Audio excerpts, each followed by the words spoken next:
Let's talk to Rodney from Detroit, Michigan. Rodney, welcome to The Narrow Path. Thanks for calling. Hi, thank you for taking my call. Sure. And thank you for all the work that you do. And it's amazing to hear that you've been on since 1997, and I appreciate your faithfulness.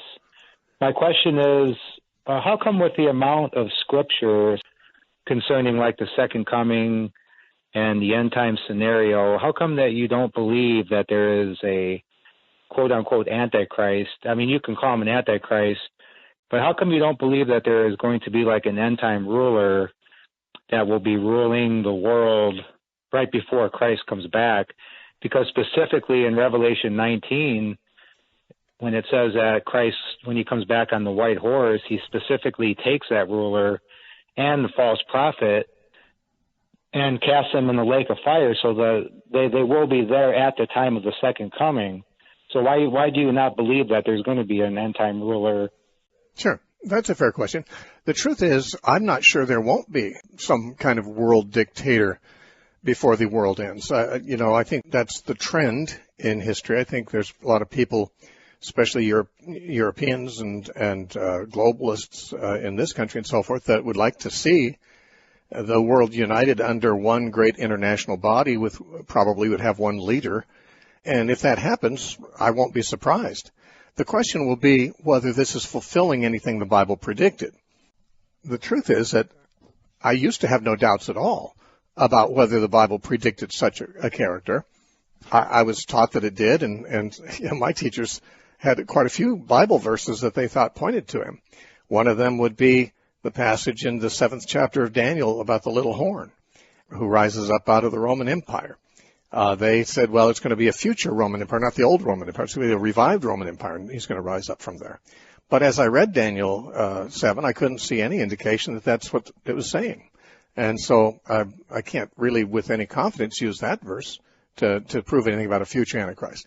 In Daniel 11, there's a willful king who is mentioned immediately after the discussion of Antiochus Epiphanes. And my teachers told me, well, that willful king is the future Antichrist at the end times. Why it was that he's mentioned immediately after Antiochus Epiphanes, who lived and reigned 168 years before Christ, and there's no suggestion of this leap over thousands of years from the time of Antiochus to this willful king. I just couldn't see anything in the passage. I still can't see anything in the passage that points to an Antichrist, future Antichrist in the end times.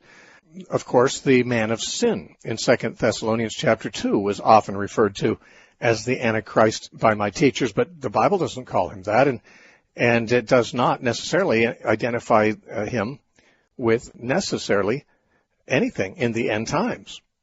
You can interpret 2 Thessalonians 2 as having something to do with the end times, but there's certainly nothing in the passage that would necessitate that. And as far as Revelation 13, that's where you find the beast. I was always told the beast in Revelation is the same as the man of sin in 2 Thessalonians chapter 2, and that they were both the same as the little horns in Daniel and the willful king in Daniel. There's actually about 4 passages in the Bible that really provide all the information about the so-called Antichrist in the dispensational system. But those 4 passages, as I read them, don't necessarily all talk about the same individual or entity. And in Revelation, the beast that you mentioned, who's thrown into the bottomless pit when Jesus is seen coming, there's nothing that suggests that's a man. It's an animal that's described. And in my opinion, it's no more an individual man than Daniel's beasts were. The beast in Revelation is a conglomerate of Daniel's 4 beasts. And Daniel's 4 beasts, none of them were a man. All of them were empires. So if you mix 4 empires together, you don't have a man. You have a political entity that is probably not a single individual.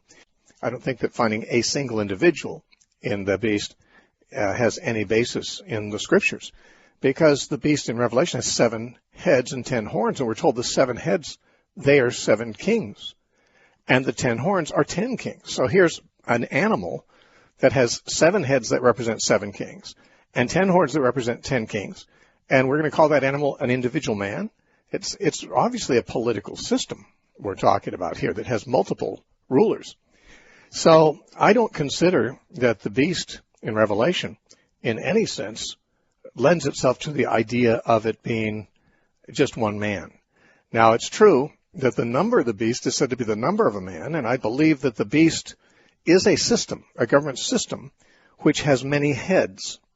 It has 7 heads mentioned in Revelation, but the heads are individual rulers at different times. And in John's time, I believe the head that was the ruling at the time was Nero. And I believe the number 666 applies to Nero. But I don't think that Nero exhausts the meaning of the beast.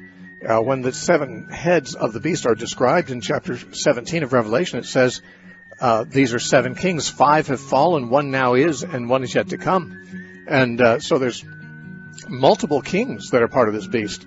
It's not a man. It's a political system. So that's, I guess, my reasons for not going along with my former dispensational understanding of things.